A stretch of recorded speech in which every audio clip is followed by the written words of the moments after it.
ရုရှားနိုင်ငံကထူးခြားတဲ့ကြောက်တုံးခုနှစ်ခု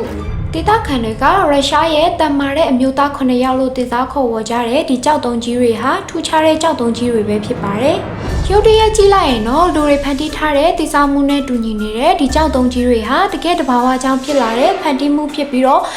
နှစ်ပေါင်းများစွာရေလေနှင်းတိုက်စားမှုတွေကြောင့်ဖြစ်ပေါ်လာတာပဲဖြစ်ပါတယ်။ကြောက်တုံးကြီးတွေတည်ရှိနေတဲ့ထောင်နှန်းတွေကိုနှက်ဖျားတွေနေတဲ့နေရာလို့လည်းဒေသခံတွေကယုံကြည်ကြပါတယ်။ဒီကြောက်တုံးကြီးတွေဟာထူးဆန်းစွာနဲ့ပဲ30ရာနေပြီးတော့40မီတာလောက်ထိမြင့်မားပြီးတော့အခုချိန်ထိမပြတ်မစီးပဲရှိနေတာပဲဖြစ်ပါတယ်။ကြောက်တုံးကြီးတွေရဲ့ဒီနေရာဟာသဘာဝတရားကိုသိချမြင်ရတဲ့အပြင်ရှုခင်းတွေဟာလည်းတော်တော်လေးလာတာကြောင့်နာမည်ကြီးတဲ့နေရာတစ်နေရာလေးပဲဖြစ်ပါတယ်။ဒါအပြင်အခုလိုထူးခြားတဲ့ပုံစံဖြစ်လာအောင်ဘလို့တိုက်စားမှုတွေကပြပြင်ခဲ့တယ်ဆိုတာကလည်းလိုဝက်ပြီးတော့ထူးခြားတဲ့အကြောင်းအရာအနေနဲ့တည်ရှိနေစေဖြစ်ပါတယ်။ရုရှားနိုင်ငံရဲ့ယူရေတောင်တန်းတွေကြားမှာတည်ရှိနေတဲ့ဒီနေရာလေးဟာတဘာဝနဲ့နီးစပ်ဆုံးဖြစ်ချင်တဲ့သူတွေအတွက်တကယ်ကိုကောင်းမွန်တဲ့နေရာလေးပဲဖြစ်ပါတယ်